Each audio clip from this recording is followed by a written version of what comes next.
Yeah.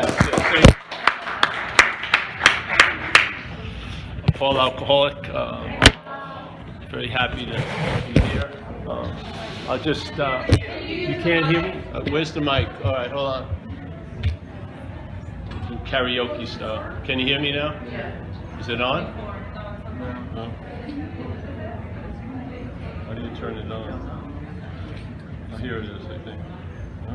Hello? No?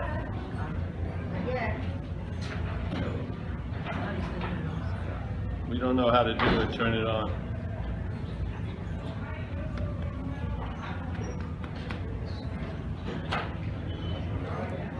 The first person gets to do this down. It's okay.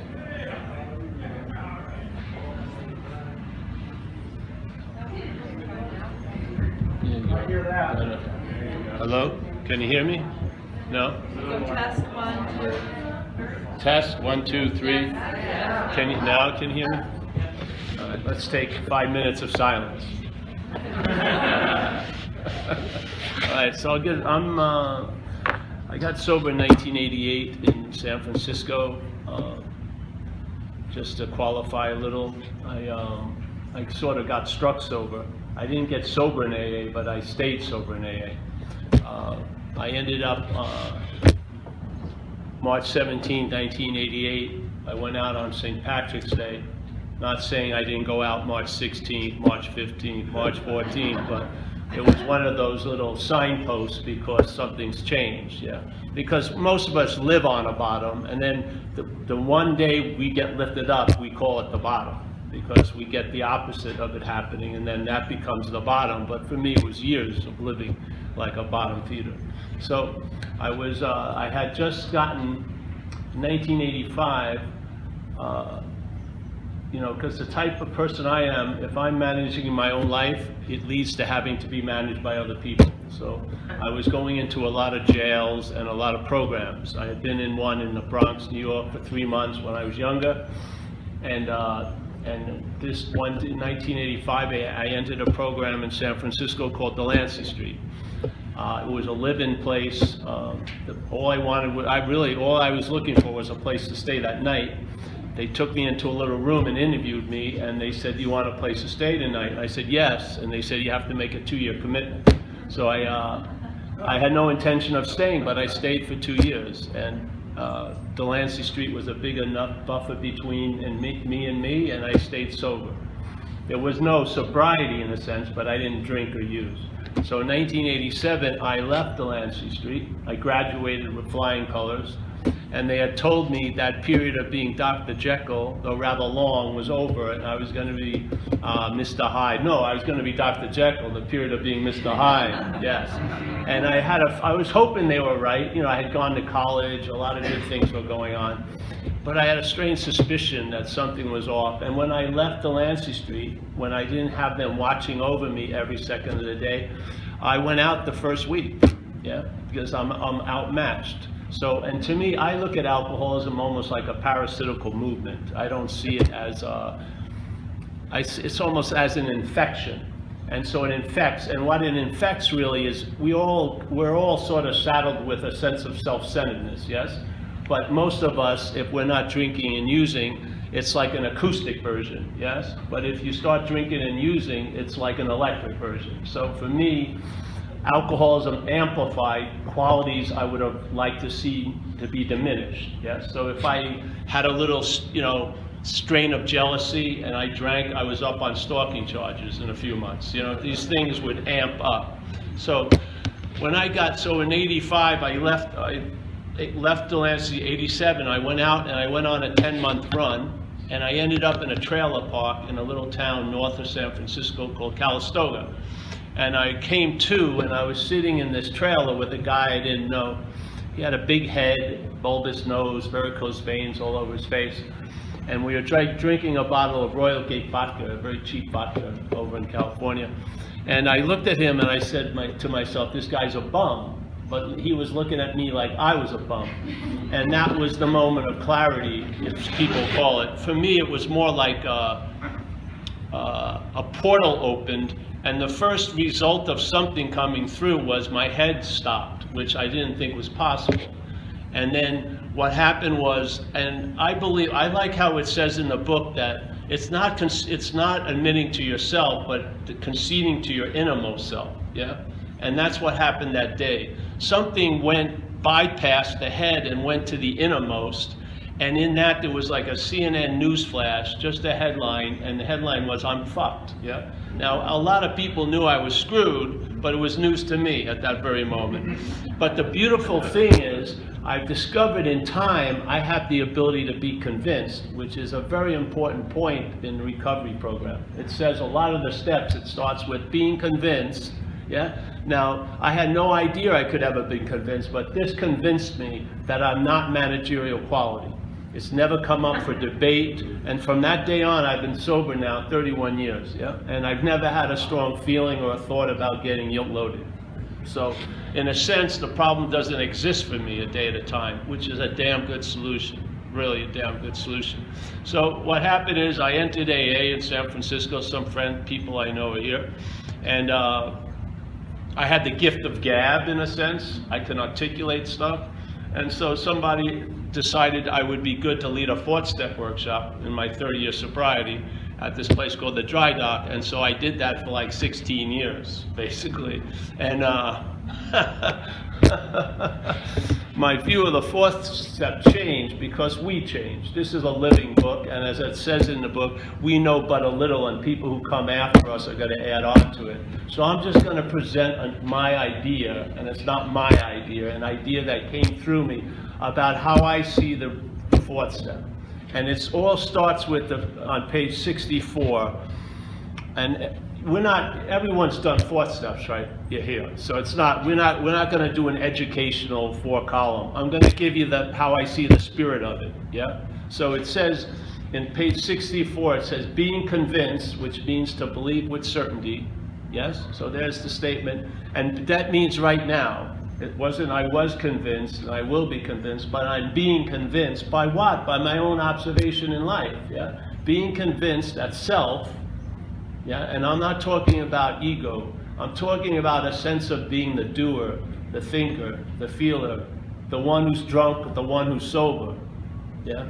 I'm talking about that sense of being a long-lasting, independent, separate thing, yeah? So that sense of self says being convinced that self manifested in various ways. So manifested means it's appearing, yes? It's appearing in various ways, and those appearances are defeating me, or are defeating us. Yeah? So it says being convinced that self, yeah, manifested in all these different ways is what has defeated us. So we're the us, yeah? And then there's something called self. Yeah? If it was us, it would have said being convinced that Paul, Bill, Mary, Jim, Sue manifested in many ways and defeated Bill, Paul, Mary, and Sue, but it doesn't say that. It says self defeated us. So this was the big revelation that happened to me. I saw self as a foreign installment, yeah? I saw it as something other than me, and then a possibility came in, which is I can be free from it. And what it showed me in a flash, that I had been trying to be free as it since I've been 6 years old. I've been trying to get out of self as self. That's why I wore this shirt. Self can't get out of self. It's the whole dilemma, yeah? If you're identified as the problem, you can't get out of the problem. That's a big problem, yes? So this is not in the big book. It's an observational arriving at from people who are in the program, and they realize self cannot get out of self. So basically, if I'm taking myself to be something else and I try to get out of it as that something else, I'm more something else. Yes? So this is how I saw it. So I saw the inventory process, yeah? And it says here, it says being convinced that self manifested in various ways is what has defeated us, yes? So that's basically the surrender point, yeah? You realize you're not managerial quality, you're outmatched, yeah? You've been trying to change how you feel every freaking day. Now you're going to submit yourself to be changed in the program. You're not going to direct the changing, you're going to be changed, yeah? By just doing the steps and doing what we do here. So it says, all right, manifested in various ways is what has defeated us. We'll now look at its, meaning self's, Read the book. Its manifestations. It doesn't say we're now going to look at your manifestations. It says its manifestations. And then the next paragraph is resentment is the number one offender. So if you follow this logic, self, one of the manifestations of self in our life is resentment. Yes? So the resentment is a manifestation of self, then why are we calling them our resentments? If Stanley was manifesting through me, and every time Stanley's manifestation came through me, I called them mine, I would be in the act of being identified as Stanley, yes? To me, that I think is the root of the problem, to tell you the truth. That's it for me. And so when I do inventory, I'm looking at how self has defeated me. Yeah? So I'm not looking at my resentments, I'm looking at resentments. I am not the cause of the resentments, I'm the expression of the resentment. Something has occupied me. Something has taken me over. That's why in the third step, if it was our life to surrender, we would only had 3 steps. We would have finished it, the third step. We would have turned our will and life over to the care of a higher power. But we can't turn it over because it's not under our supervision. We've been taken over by alcoholism, so we do the steps 4 through 9 to weaken the grip of the parasite, and then we have the flesh and blood behind that decision to turn one's will and life over to the care of a higher power. You have the juice, yeah? So basically, someone who's singing the praises of step 3 has done step 4 through 9. Because if not, it's just a conceptual idea. But when you 4 through 9 weakens the hold of the parasite, and then you can be directed and expressed by something else. You want to call it the higher power, Course in Miracles calls it the Holy Spirit. You can call it whatever you want, but it's not the thought system. Yes? And I'm believing alcoholism talks to us as us. Really? That's the only reason why we listen to it. If you had a ticket tape that it's Stanley telling you to have a drink, you fucking wouldn't be moved to go to the 7-Eleven. But when it sounds like it's you talking, it seems like it makes a great idea. Fuck yeah. You know? And what does it want to do? The parasite has its idea of surrender, and it's fuck it. It wants to lead us to fuck it. It wants to bring us to a point where we just say, fuck it, and then you're apt to do almost anything, and it will give you suggestions. What to do? Oh yeah, it'd be a good idea. Let's go have a drink or something. This is the problem, because once you drink, then fuck, you're taking over. Yeah? Jesus Christ. And you don't think it's a takeover? There's these parasites in nature, pretty interesting. There's one called toxo. It's in 20% of us right sitting in this room and dormant in the brain. They can wait a long time. Just like if you do a 5-year prison sentence, fucking alcoholism can wait for 5 years. It can wait for 2 years. It can definitely wait out a 28-day program. That's like nothing to it. It fucking doesn't even roll over once in 28 days. It can just hide in the woods until a prime moment arises, usually where it resides, which is in the mind. And it's usually presented by the thought system, and it will lead you to the next string. And you do not have any mental defense against it because it's a mental problem. You need what we call as a spiritual solution. And to me, I don't believe spirit has any malady. I don't think we're in a spiritual malady. Spirit has no malady whatsoever. It's a mental malady. Yeah? We're over obsessed with the idea of being called. So when I started to do the inventory this way, I look at the manifestations of self in my life, and the 3 common ones are resentments, fear, and acting out and in the pursuit of what you want, and we look at the sexual arena. I am not taking inventory of my resentments. The only way you're going to recognize self is by its manifestations. But if you keep calling them yours, you're going to recognize self as you.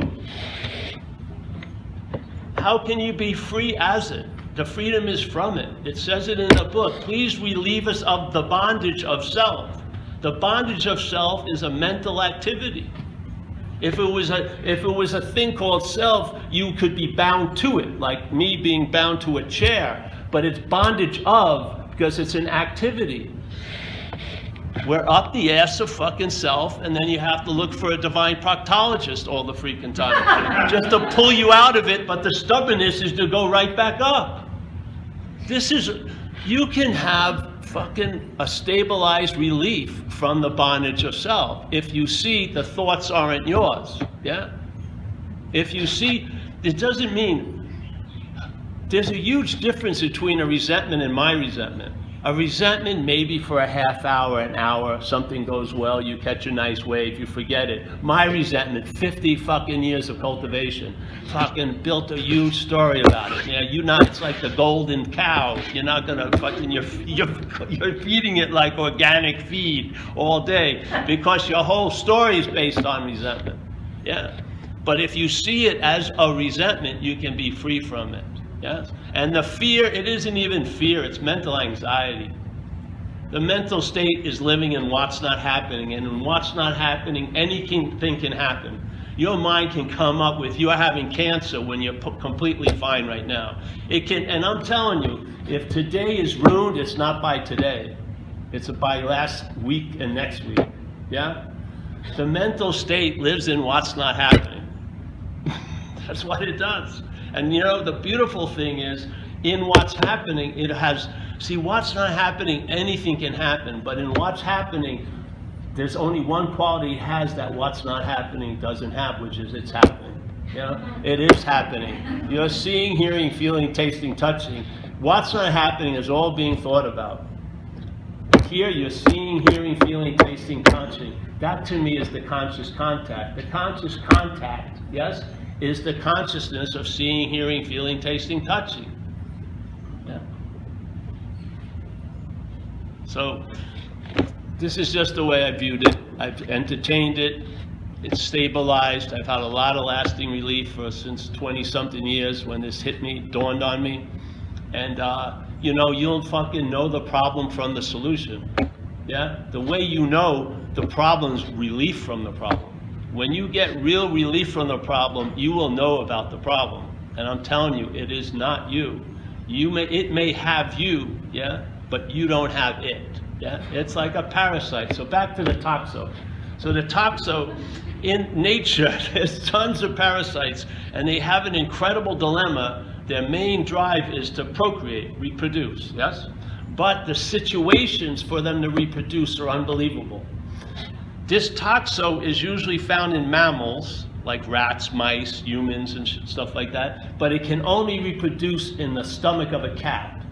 So you can't believe it's like, and it can't call Uber, it can't fucking get a delivery. It's locked in, let's say in the cat, in the rat or the mouse, and it's, how do I get to the cat? So what it does is it jacks into the little rat's brain and tells the rat, when you see a cat, run right up to it. And they have films of it, where there'll be 4 cats in like noontime, and the rat just goes like with a knife and fork, just demanding the cats to eat them, because as soon as the cat eats them, it eats the tox. The tox gets in there, reproduces, and comes out of the cat ass. And then there's more tox, yeah? So parasites are taking over creatures all day. You don't think alcoholism is a parasite?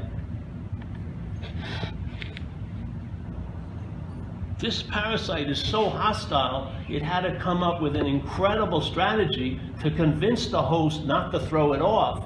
And what it does, it convinces the host that it's the host. It convinces the host that it's the host. So no matter how much you dream for freedom, you dream for freedom as the parasite, when the freedom is from the parasite. And that's what happened when it hit me that night. That night it hit me, the first possibility that showed it up is I can be free from it. And then it gave me a flash of watching my whole life since about 6 on, and it comprised it. I've been trying to get out of self as self my whole freaking life. Yeah. And it's an impossibility because I'm not self. There's a mistaken identity. I'm trying to get out of the identity as the identity. Seeing what I'm not is the freedom. Yeah? So I'm not calling resentments mine, and I'm definitely not calling fear mine, and I'm not calling freaking acting out mine. I'm driven just like you're driven. I haven't been in jail except to visit people for 31 years, and when I was out there, I was in jail every week. What happened?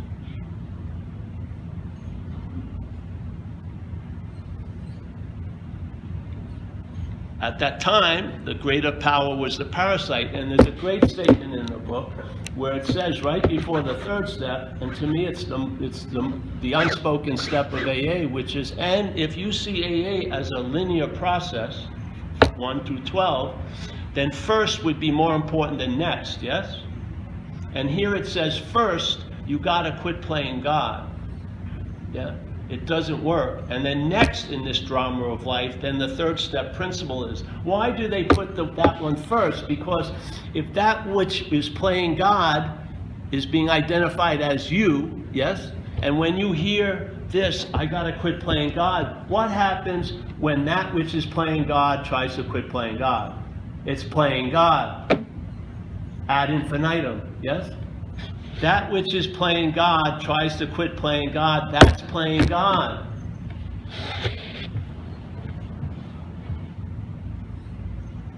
That's why it's there, because what happens is sometimes the parasite will be claiming to be the one that's doing the surrendering, and then it's like the kid in the park where he has the candy, he gives it to the little kid, says, don't ever give it back to me. Then he comes over, give it back to me, because it's the bigger God. This is what it does. So people, oh, I took it back, then I surrendered, I took it back. That's not it.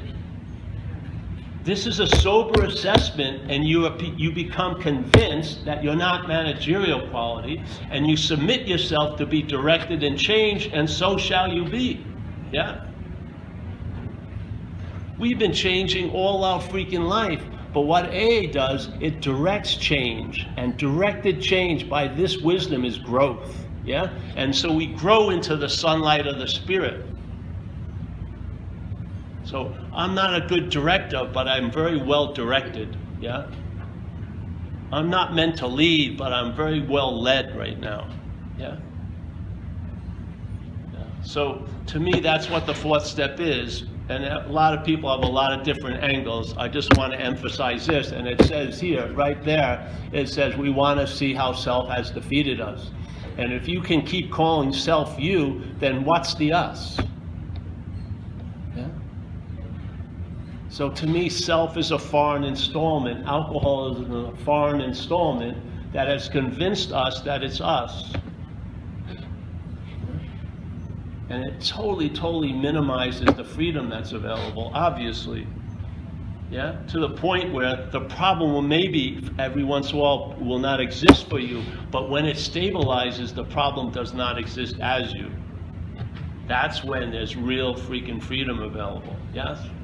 Yes. Then you can recognize thoughts, and what you call alcoholics' thoughts is not yours.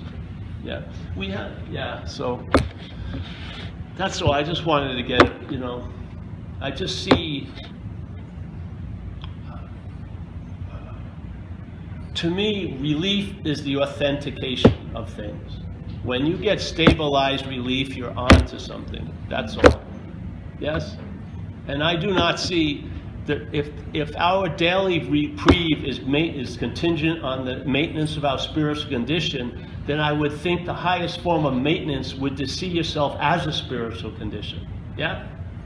Yeah? When you see what you're not, you'll find out what you are. When you see you're not that, you'll find out your spirit. Yes? And to me, being spirit is the highest form of maintaining spirit. Being it, not doing it, this and that. Yes? Yes. So there's a lot of maintenance that the action figure needs, yeah? But I'll tell you something. AA's the God rails, the GOD rails. They've kept me on the straight and narrow. Now I don't need any observation. I'm not burning people's houses down. I'm not trying to figure out how to break into room 62. I'm not going to steal the money in the basket. I don't need to be observed at all, pretty much all day. I can be like a free-range alcoholic, basically. Yes?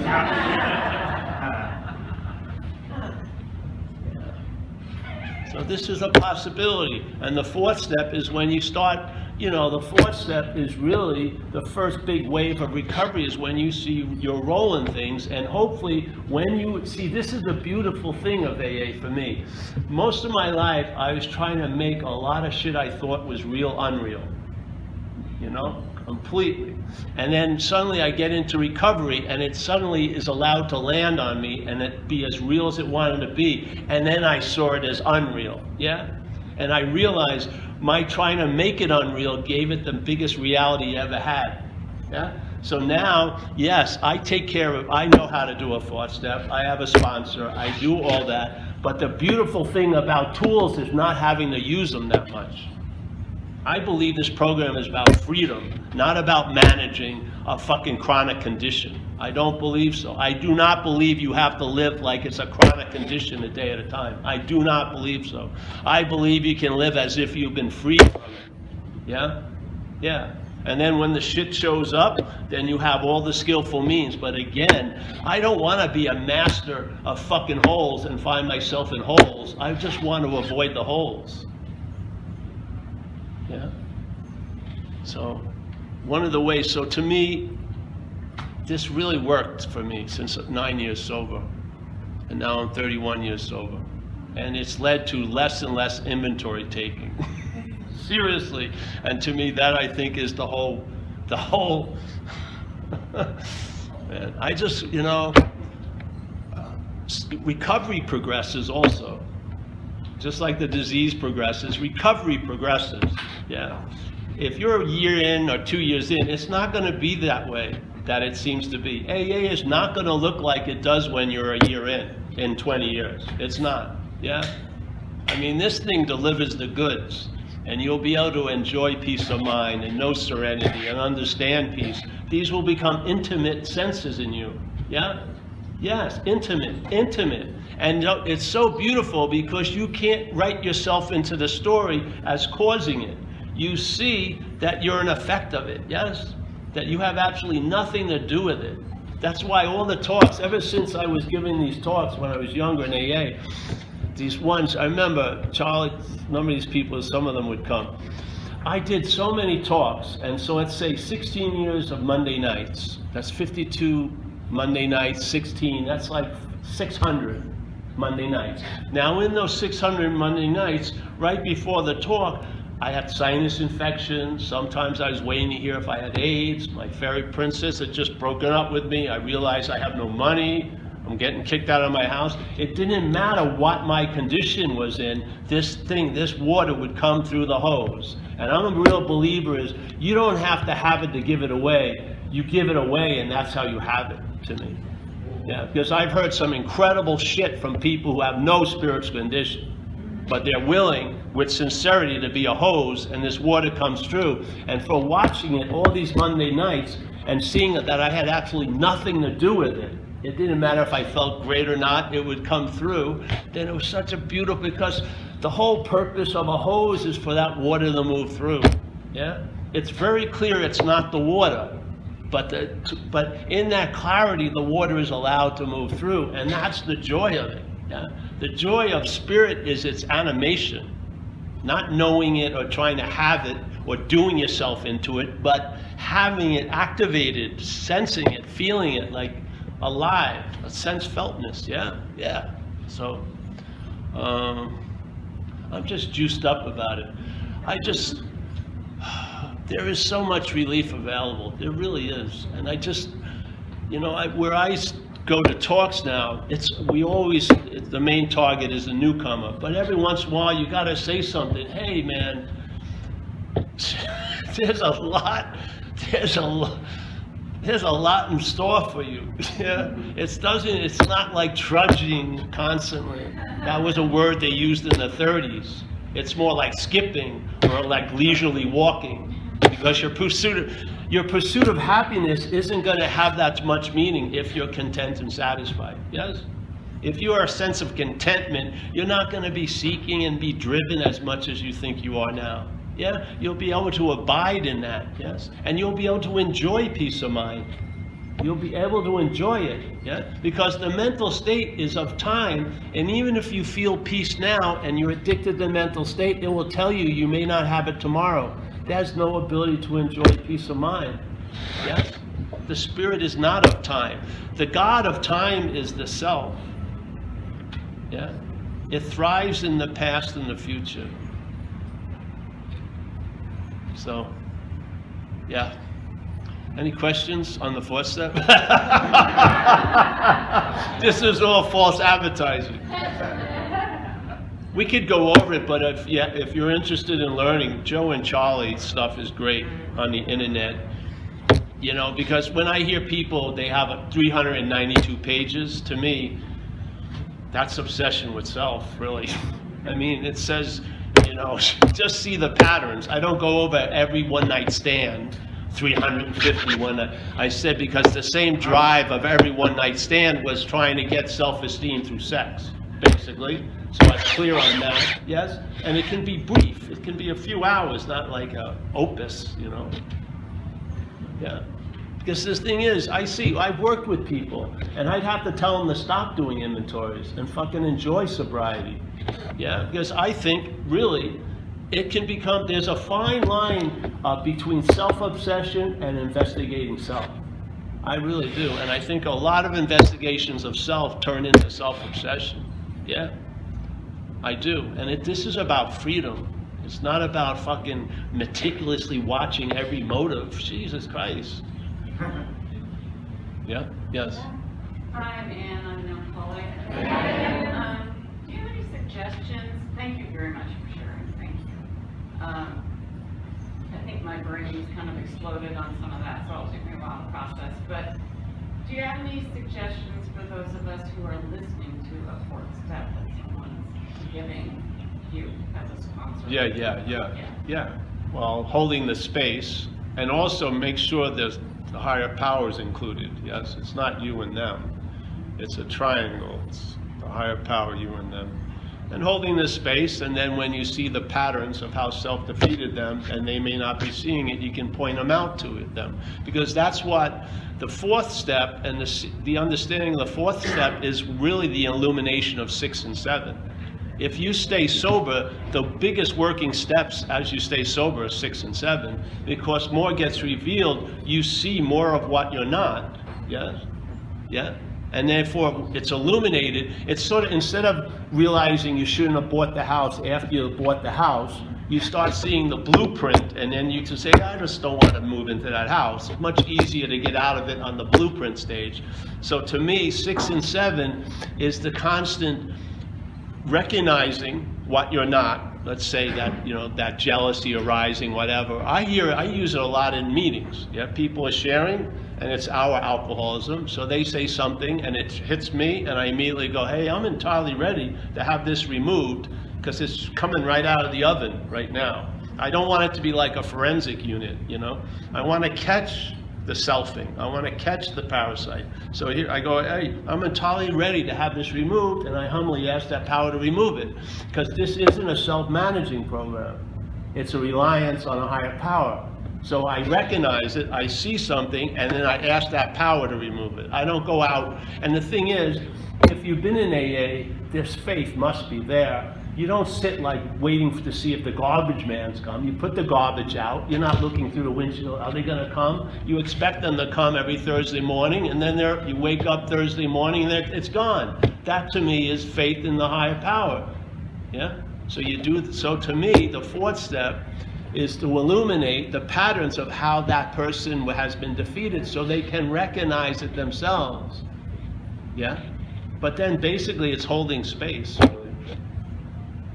And then ask them too, the idea of taking advantage of that time and putting out a secret, you know, something that maybe they never wanted to share with another person, I think is a really good opportunity. Yeah? Yeah. Thank you. Yeah.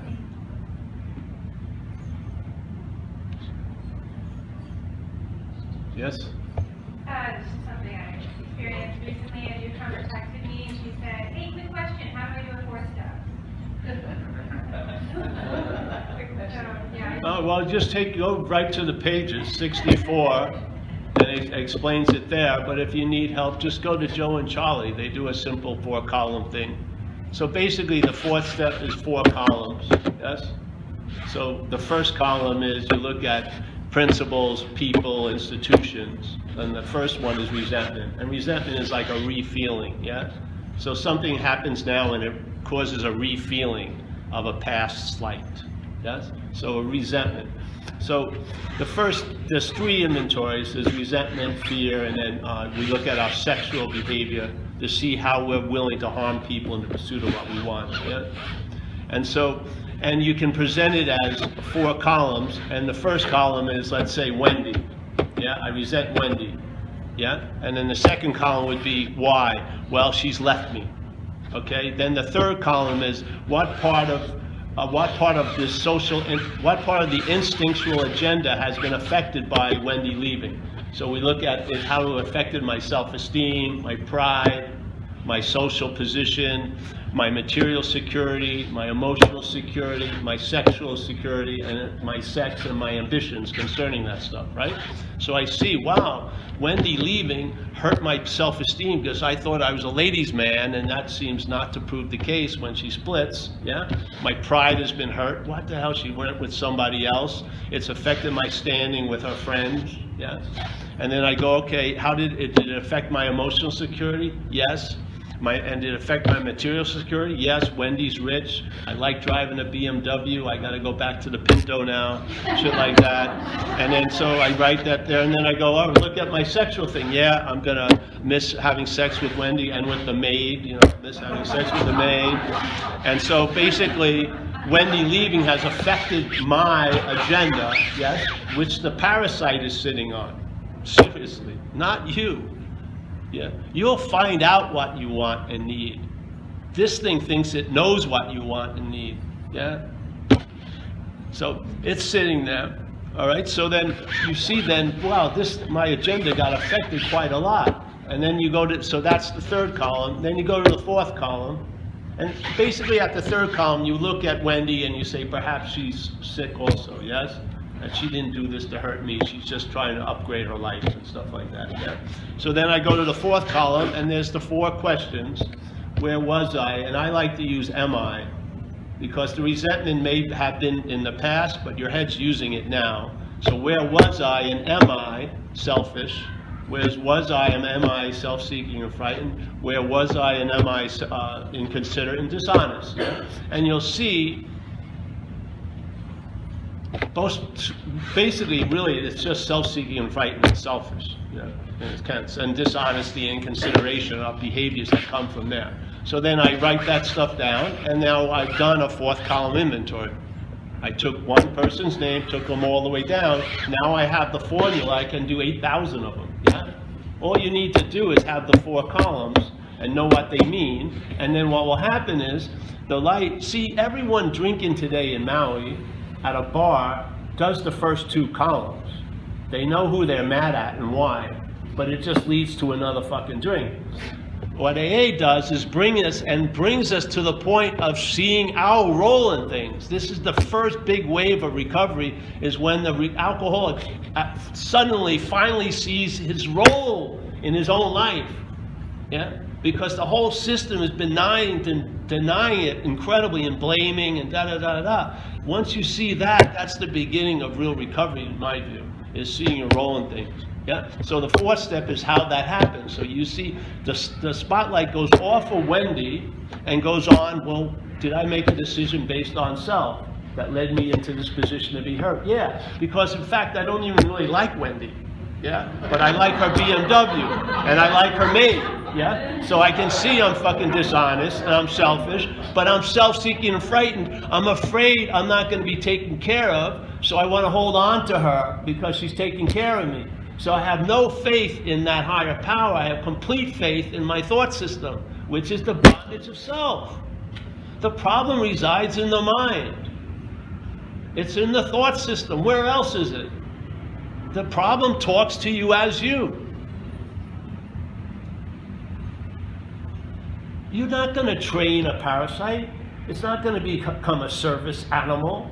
You're not going to domesticate it. It's not going to be your friend. It's a parasite. It's like the old story about the lady saves a snake and, you know, feeds it with an eyedropper and gets a little down comforter for it. And after a few days, it comes back to life, and she's walking with it, and the snake bites her. And she's totally surprised. She goes, "Mr. Snake, why did you bite me?" And he goes, "I'm a snake." What is a parasite going to do to the host but to take over the host? It wants a life. Yeah? Alcoholism can't drive to the store. It can't. It doesn't have a mouth. It's fuel. It has to get you to deliver its fuel. It wants fucking alcohol and drugs and drama and to be right and all, and a sense of specialness, whatever it is.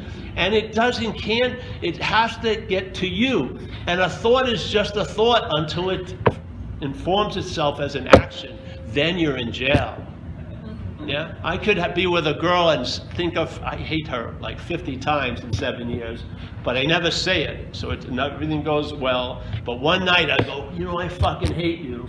And then I go out and drink and I forget about it, but she doesn't forget about it. And all her friends don't forget about it because she's called everybody we know. And now you said you hated fucking years, yeah? So that one thought, we could have just gone, found relevance, produced an effect.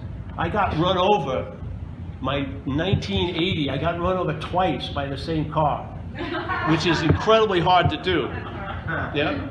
I was home, safely home, freezing cold night in Long Island, January 30th. I had been to the bar, and I'd only seen one waitress and a bartender who I knew, so he gave me a Quaalude. I had a couple shots of Grand Marnier. It was obviously nothing was going on this Sunday night. I drove back to my sister's house. My head started to advertise, hey, a big party is erupting back there. I'm going to miss out. The irritability, restlessness got me back in my car, drove to that bar, never made it across the street. Last thing I remember was closing the door. Yeah. Then along, I don't know how long, I came to, I was horizontal. My nose looked huge. I could see it. My mouth was super dry. And I was looking out, and there was a doorway, and my sister-in-law was there. And by the look in her face, I knew I was screwed. And I'd been run over twice. The guy hit me, didn't know what he hit, so he backed up over me. Yeah, drunk guy. And I was drunk. And unbelievable. This is what happens. That irritability, restlessness, and discontent may not only drive you crazy, it may drive you to fucking jail. It may drive you to be incapacitated the rest of your life. It may drive you a lot of freaking places. And if it hasn't yet, it may. Yes? Because it does progress, and it gets more and more and more brazen. The more and more and more it realizes you have a fucking clue what's going on. It can't believe it's getting away with your life. It really can't. Yeah? You'll know the problem from the solution. Yeah. If you get long-lasting relief that stabilizes, that has a minimum amount of your effort and thought involved in it, you're on to something. Yes? Yeah. So and then it says in our book, to get to the exact nature of the wrong. What do you think is the root of the problem? I think it's being identified as the parasite. That's what I think. That's what I see. I see it constantly. I see people at meetings go, I can't believe everyone thinks like me. Everyone feels like me. Everyone does similar things like me. And I go, and? How could they be your thoughts if everyone in this room has them? They're not your thoughts, they're alcoholic thoughts. The alcoholism is the act of calling alcoholic thoughts your thoughts. That's the bondage of self. And we have a constant demonstration of it. You think like me, you act like me. How could they be mine? Happened to me. I came in AA, big thick shell of terminal uniqueness. I mean, no one can understand me.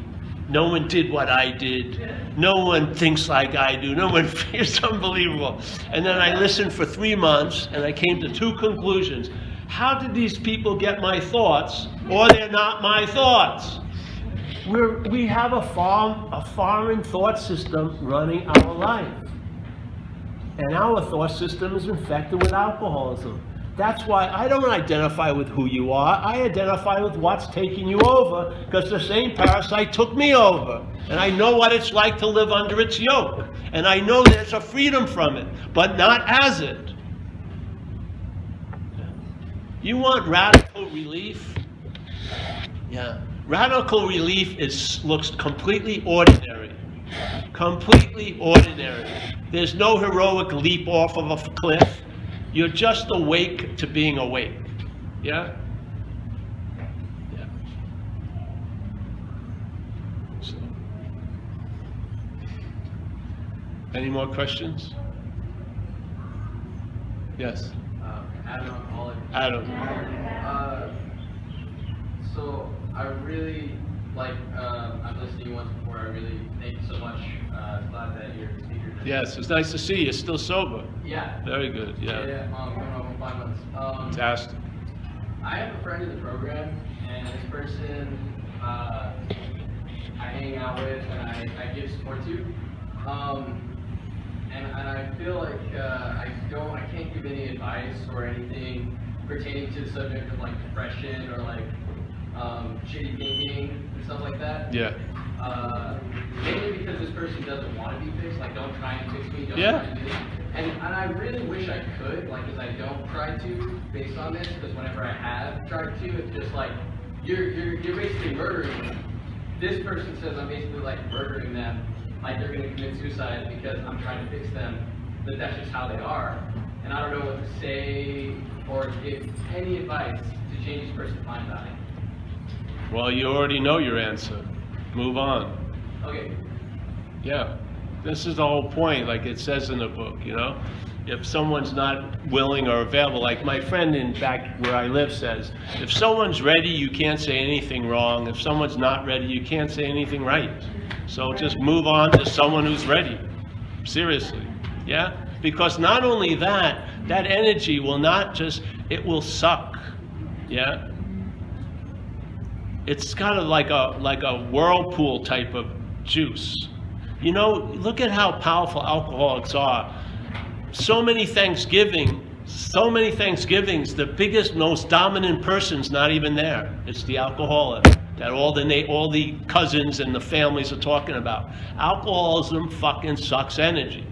Yes, we have a whole program around how to live without getting sucked into that dark black hole of an active alcoholic or an addict. Yes, it's just the way it is. It's not personal. It's just sucking juice. Yeah. Yeah. So move on. Seriously. My name is Yeah. Michael Johnson, and I will always be an alcoholic. Thanks to all some people like you. It's okay to be an alcoholic. I finally realized I've accepted the things I have to maintain. And my alcoholism has drove me into a wheelchair and took away my ability to physically, like, take care of myself. And so,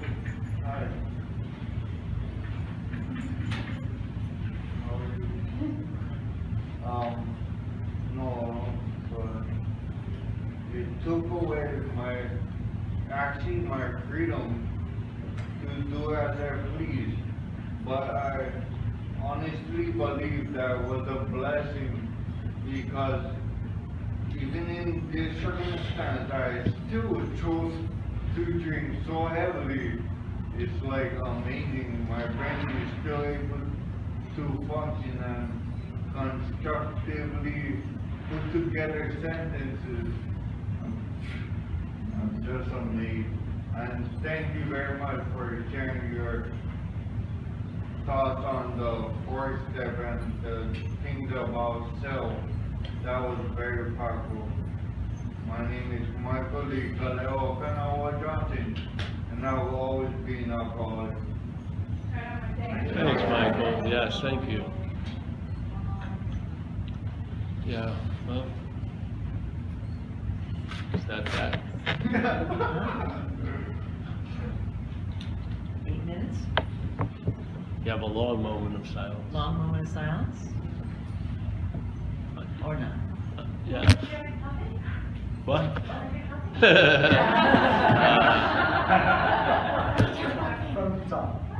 It's just broadly the fourth step. The topic I was just trying to say, see, there's a lot of ways you can present the inventory.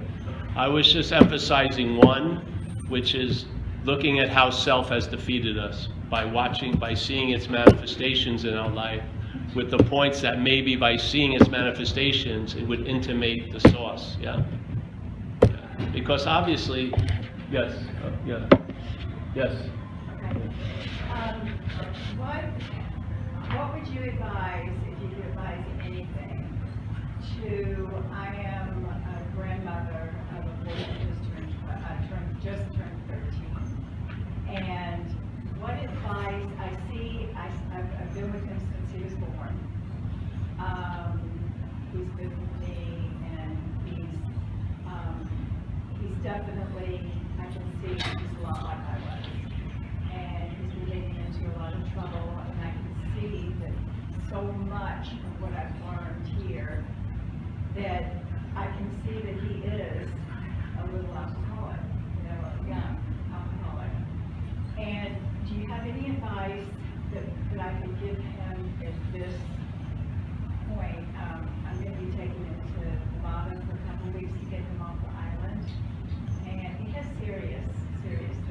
And is there anything that I could, like, I always think, how can I teach him, or how can I tell him what I've experienced, or would it even register with him? Is there anything you could? He's very bright. He's on a college level. He's a bright boy, but he's just not very good here.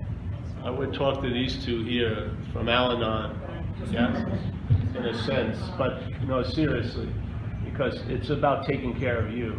He has his little higher power, and I'm a real believer in at times we do people a disservice by trying to keep them from their bottom. It's a necessary point. I mean, if there was 100 people that knew me, none of them would have voted that I was going to make it.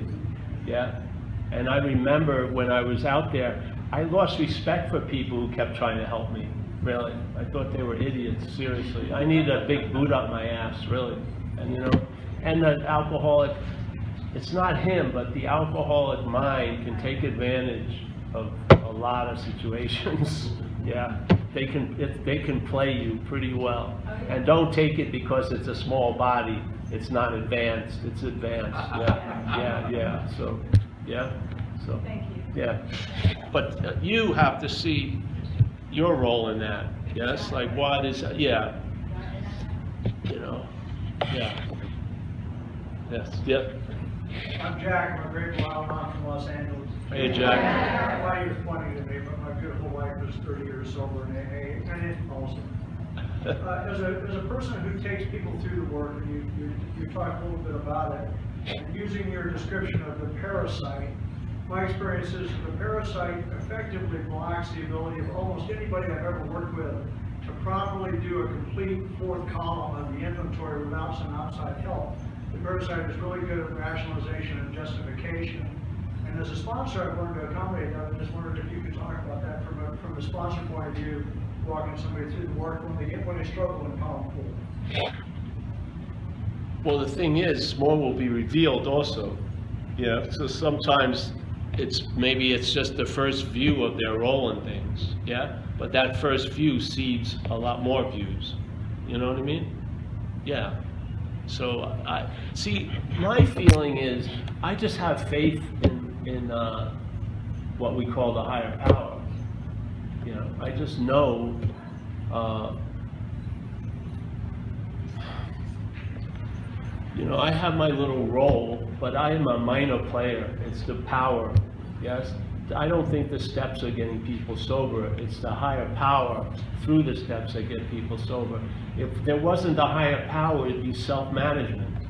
Yeah, to me, but it's not. It's a dependence on a higher power program. Yes. So So people are at whatever level they are, but the importance is the willingness. Yeah. Yes. Just like it says right near there, it says, being willing to go to any length. Have you ever really been called to any great length by AA? No, not so ever. Any length can be no length. The value is the willingness, yeah? And the willingness, if that's there, there'll be more understanding coming down the road, yes? In my view. If you stay under the effect of the program, more will get revealed, yeah? I mean, I did a 4th step with a sponsor. It didn't connect to the 4th column. Then I went to Joe and Charlie's.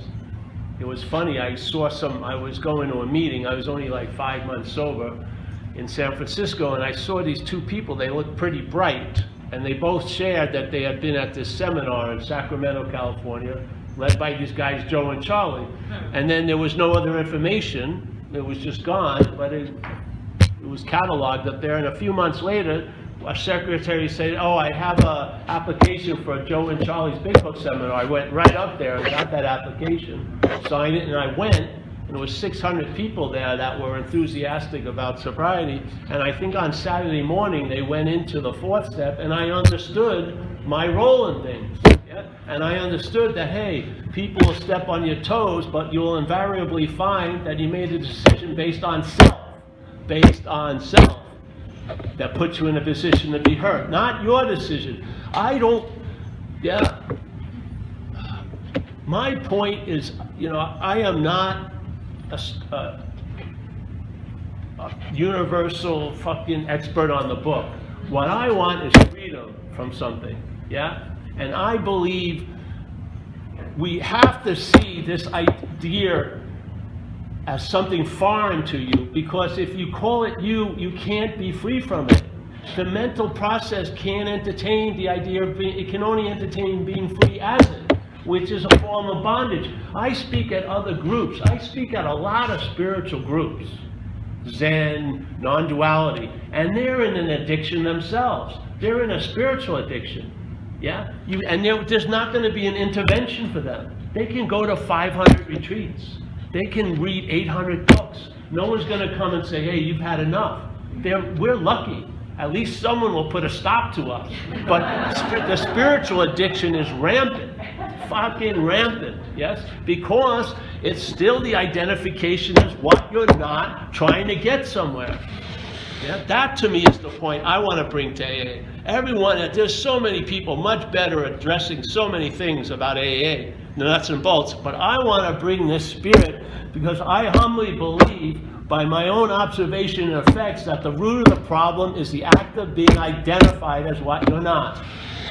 And it's an activity the mental state is doing, and as it says in the book, the problem resides in the mind, and the mental state is the thought system, the memories, the perceptions. You see yourself as a thing. You do not see yourself as spirit.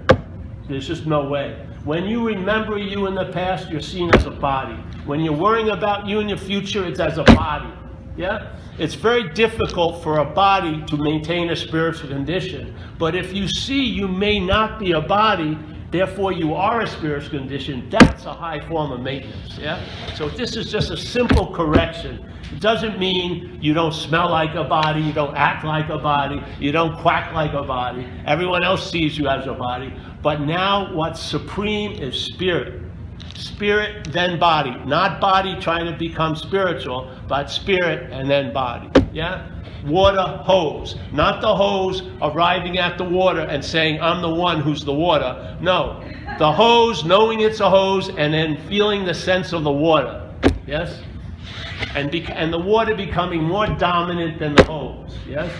Yes. So spirituality doesn't, I'm telling you, it's a viper's nest of addiction.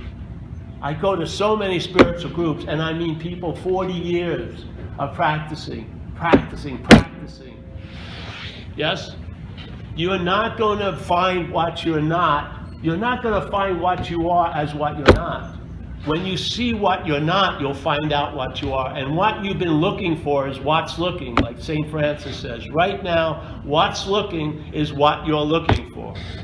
Not who's looking, what's looking. The Spirit is looking out of us. That's what we're looking for. But we're looking for it as us. Yeah? We're looking for it as not the Spirit. We're trying to become a Spirit when we are a Spirit. What happens when a Spirit tries to become a Spirit? It verifies it's not a Spirit. Yeah? Yeah. Rest my case. Thank you.